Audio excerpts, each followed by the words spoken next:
Queridos e queridas irmãs, quero compartilhar com vocês o salmo que foi lido em nossa ordem de culto no domingo à noite, conhecido por muitos, que é o Salmo 19.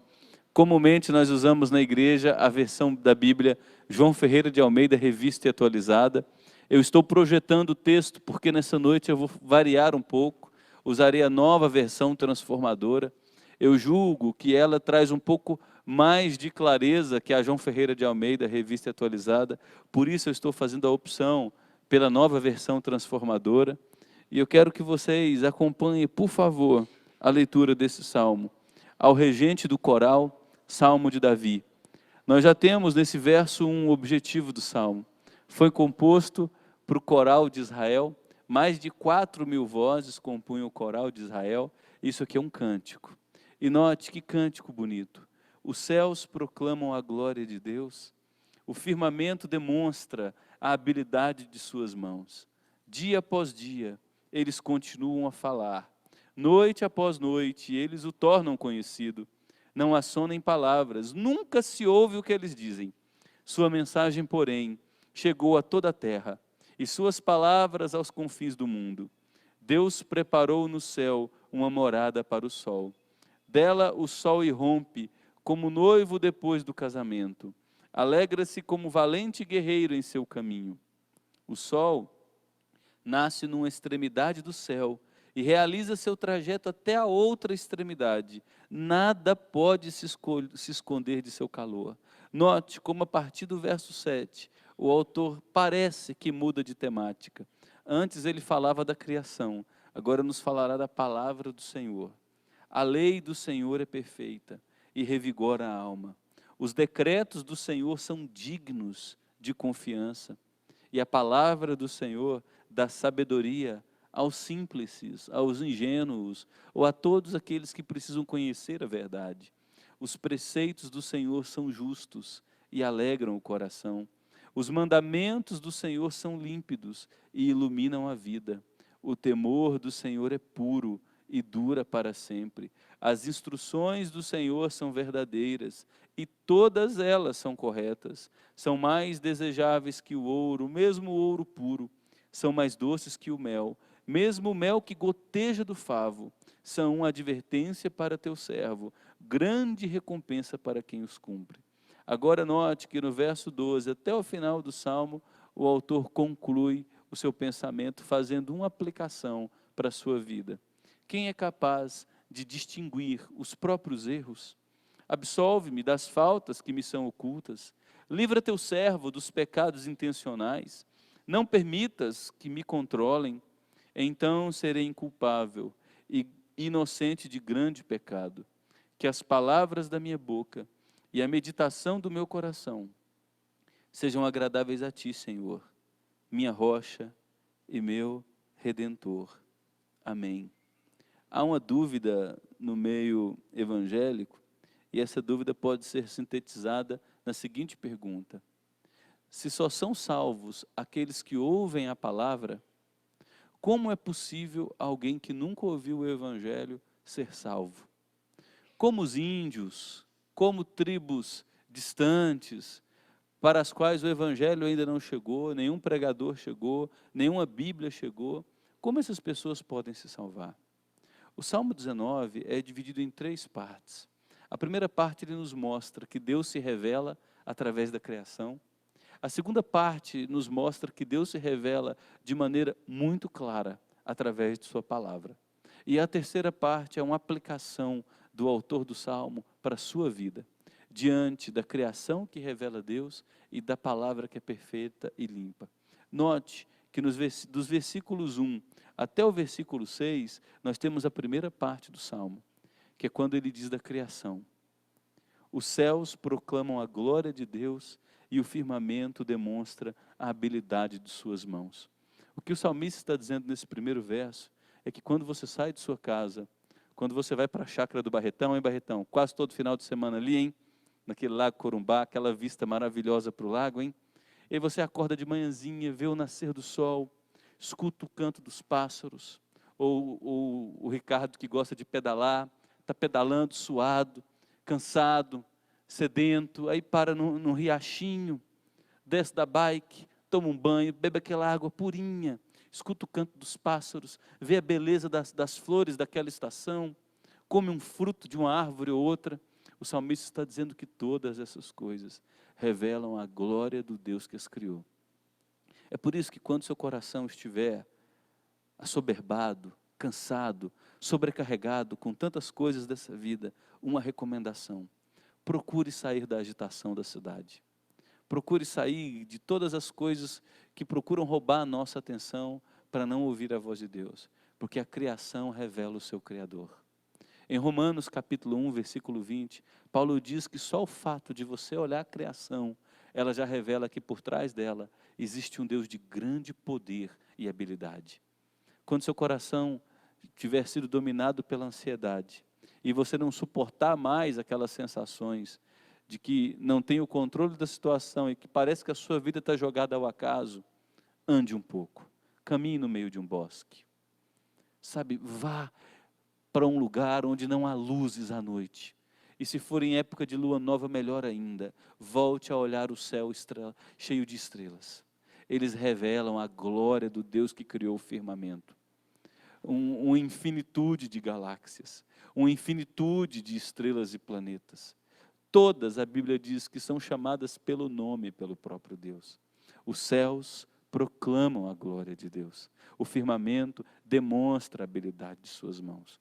Quando você olha para os céus, quando você olha para todas as coisas criadas, o coração agitado, ele é domesticado pelo poder de Deus.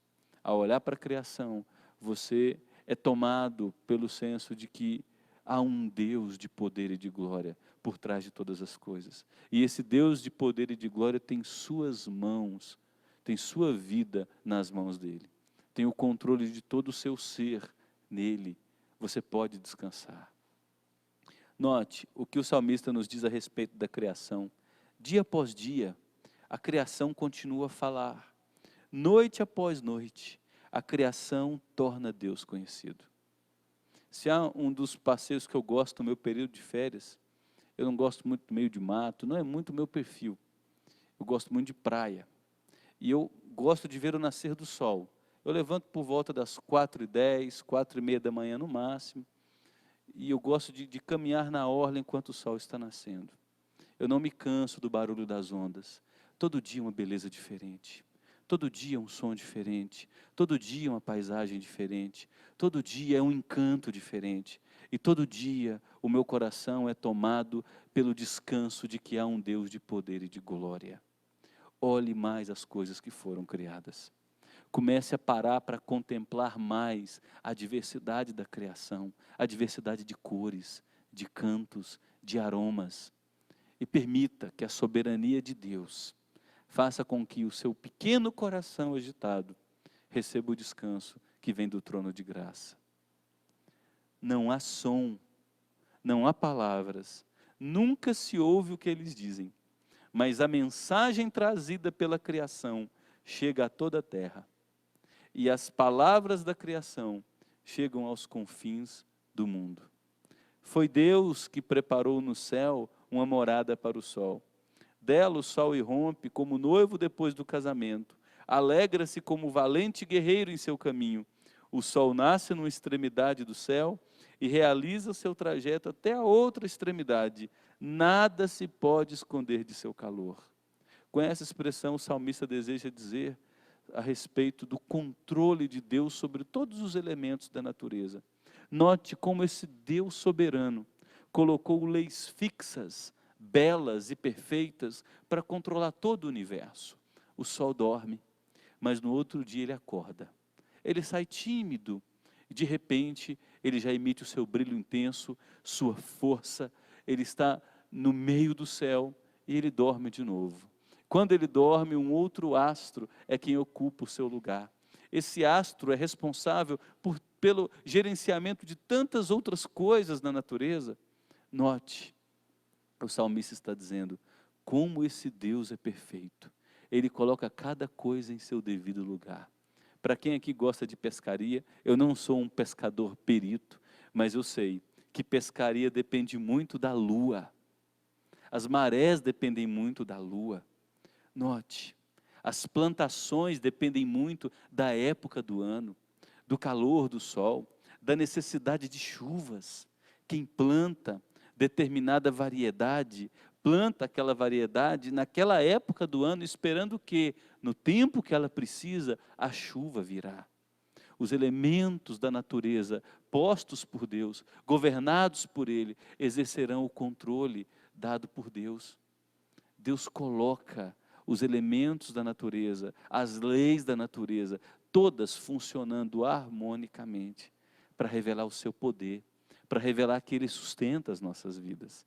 E depois, o salmista começa agora do verso 7 até o versículo 11, com a outra seção. Ele nos falará do poder das Escrituras. A criação por si só revela a glória e o poder de Deus. Vou voltar àquele tema. Um índio, alguém que mora do outro lado do planeta, isolado, nunca recebeu a Bíblia em suas mãos. Ele acorda todos os dias, olha aquele céu, e é tomado pelo senso de pequenez. Meu Deus, eu sou pequeno demais diante dessa vastidão de universo. Há um Deus de poder por trás de tudo isso. Há uma mente genial e gloriosa por trás de tudo isso. A criação por si só já é suficiente para revelar esses atributos invisíveis de Deus, sua glória e seu poder. Mas a criação tem um limite. Ela não consegue nos revelar a salvação em Cristo Jesus. Essa salvação, só a palavra de Deus revela. Só a palavra de Deus nos ensina o caminho da sabedoria. E a respeito dos privilégios que nós temos de ter a Bíblia em mãos, que o salmista vai falar agora no verso 7 em diante. A lei do Senhor é perfeita. E olha o que o salmista está dizendo. Você está cansado? Sobrecarregado? Vá para a palavra do Senhor. Porque a palavra do Senhor revigora a alma. Aí talvez você diga, peraí, não é só Jesus Cristo quem dá descanso para a minha vida? Não foi Jesus quem disse, todos os que estão cansados e sobrecarregados, venham até mim e eu vos aliviarei? Sim, mas Jesus é a palavra de Deus, e toda a palavra de Deus nos aponta para Jesus, a vontade perfeita revelada pelo Pai. Os decretos do Senhor são dignos de confiança. E note que o salmista segue dizendo, e dão sabedoria aos simples, aos ingênuos, aos desinstruídos. Note que aqui o salmista deseja trazer também muita orientação aos nossos jovens. Lamentavelmente, os nossos jovens entram para as universidades, no lugar de serem formados, de terem sua mente estimulada, eles saem de lá em sua maioria, com ensinos de tolos, de que a Bíblia não é a palavra de Deus, de que Deus não é confiável, de que o cristianismo é apenas mais uma dentre todas as religiões e que todos os caminhos vão levar ao mesmo topo. Eles desconsideram e eles ironizam o fato de que nós cremos que a Bíblia é a única palavra de Deus, revelada, inspirada, e que Cristo é, como Ele mesmo diz, o único caminho, a única verdade e a única vida, e que ninguém vai ao Pai senão por Ele. O salmista está dizendo que os decretos de Deus, toda a palavra de Deus é digna de confiança. Os nossos jovens precisam ter esta palavra guardada em seu coração, diante de todos os ataques ao seu redor. Crerem, depositarem nesse versículo a sua esperança. A palavra de Deus é digna de confiança. Porque aquele que deposita em Deus e em sua palavra toda a sua confiança, chegará no fim da vida e jamais será envergonhado. Jamais será envergonhado. Recentemente, Deus recolheu para si nossa irmã Dona Osana. Conversando com Joabe, com Jason ali, nós orando. Uma mulher que deu um belo testemunho até o fim. Quantos problemas de saúde. E queria que nós organizássemos escala com homens para buscá-la, trazer, levar, todo mês. Ligava, falava, eu não pude ir para a igreja, no dia da ceia eu estava doente, eu quero que traz ceia para mim. É um exemplo de alguém que recebeu essa palavra em seu coração, que recebeu a sabedoria da palavra, que combateu o bom combate, que completou a sua carreira e guardou a fé. E viveu uma vida íntegra na presença de Deus até o fim. Note o que mais o salmista nos diz a respeito da palavra: os preceitos do Senhor são justos e alegram o coração. No mundo de tantas vozes dissonantes, confusas, eu tenho a verdade. Outro diz, eu também tenho outra verdade. Outro diz, não, a minha verdade é a verdade. E no final todos os caminhos levam para o desespero. A palavra de Deus se levanta como a única digna de absoluta confiança e que nos leva a conhecer o caminho da verdade. E na medida em que você vai lendo a palavra, meditando em seus ensinamentos, os resultados dela são maravilhosos. O salmista diz, eu experimento alegria em meu coração. Se há grande tristeza em sua vida, se você não tem mais conseguido enxergar motivações para seguir vivendo, abra as Escrituras. Medite nas Escrituras. Conheça as Escrituras. Sem você perceber, o consolo da eternidade começará a ser derramado em seu coração. Sem você perceber, suas lágrimas começam a ser estancadas. Você começa a receber orientação do alto. Uma nova alegria é plantada dentro de você. Alegria esta que Paulo chama na carta aos Filipenses de a paz de Deus que excede todo o entendimento. Na medida em que você pega todos os seus problemas, lança-os completamente ao trono de graça, entregando-os a Deus, Deus no lugar coloca uma paz sobre-humana, chamada de sobrenatural,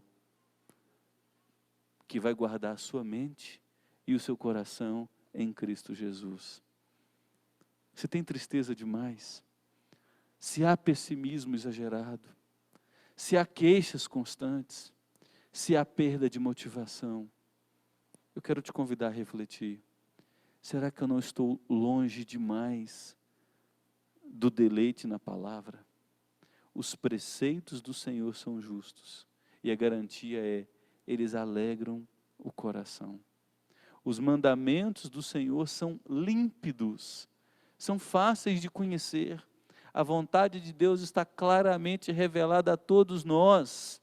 E a vontade de Deus nos tira das trevas. Veja o que o salmista usa como expressão, e iluminam a vida. Temer a Deus é o melhor que nós fazemos. Temer a Deus até o fim é o melhor que nós fazemos. Por quê?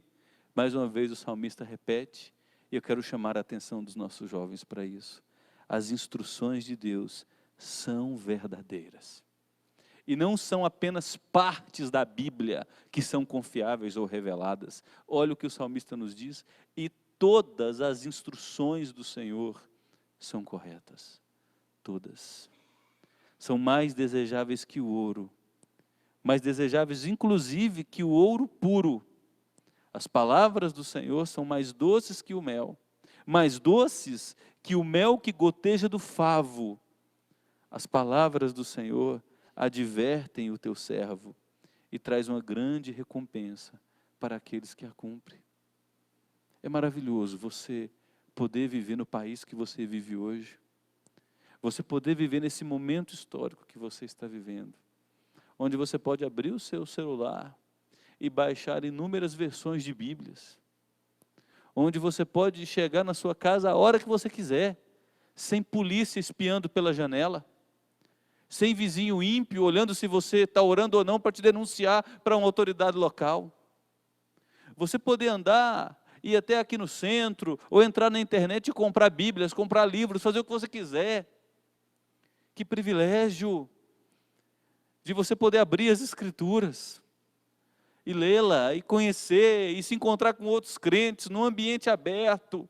Todo mundo sabe que a gente está cultuando, está sendo transmitido pela internet, não há perseguição. Que privilégio!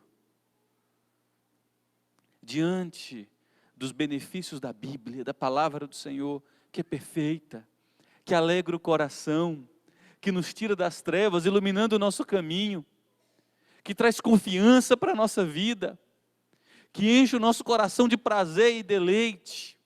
Diante de tudo isso, eu creio que o salmista foi tomado de um senso de temor tão grande, que em primeiro lugar se revelou através do medo. Eu creio que ele entendeu que há muitos pecados em sua vida, e ele lamentou por ser tão pecador diante da revelação da natureza que mostra o Deus de poder e de glória, e diante da beleza da palavra. Note o que ele diz, concluindo este salmo: quem é capaz de distinguir os próprios erros? Absolve-me das faltas que me são ocultas. Livra teu servo dos pecados intencionais. Não permitas que esses pecados me controlem. Então serei inculpável e inocente de grande pecado. Note que nessa aplicação o salmista nos diz duas coisas. Essa palavra está me constrangendo tanto, porque ela é pura, me tira das trevas e mostra as trevas que estão em mim. Me livre, Deus, de pecados que me são ocultos. É necessário que nós oremos com frequência nesse sentido. Deus, quais são os pecados escondidos dentro do meu coração, para os quais eu estou cego? Nesse domingo, o pastor Neilon falou sobre idolatria. E a gente tem um conceito de idolatria muito mecânico e muito prático. Idolatria é simplesmente me curvar diante de uma imagem, sacrifícios pesados, longas horas de caminhada. Mas João Calvino conseguiu chegar na raiz do problema. Ele disse que o nosso coração é uma fábrica de idolatria. E nós somos tomados por idolatrias que nós não vemos, que movimentam as nossas vidas. Nós somos uma geração obcecada por entretenimento. Somos uma geração dominada por Mamon, o Deus dinheiro e todos os significados de beleza, de poder, de reputação, de projeção sobre o outro que ele traz. Nós somos uma geração que constrói sua agenda em torno do prazer, do sentir-se bem, do jamais ser contrariado em nada. Na verdade, a gente tem que perguntar: de qual tipo de ídolo é que eu sou livre? Porque as idolatrias têm dominado o nosso dia a dia, nossa agenda, nossas motivações, nossa energia. E o salmista reconhece que ele desconhece muitos problemas que existem em sua vida. E ele pede a Deus: Deus, me mostre os erros que me são ocultos. As vaidades, o orgulho, os pecados que eu alimento e que desonram o teu nome. Me mostra o que está oculto, Deus. Por que eu não consigo ser feliz em Ti? Por que eu não consigo ser saciado unicamente por Tua palavra? Por que eu tenho tanta necessidade de aplauso, de reconhecimento humano? Por que eu fico tão furioso, tão triste, me afundo em lágrimas e tristeza quando as coisas dão errado, quando o Senhor diz não para os meus planos?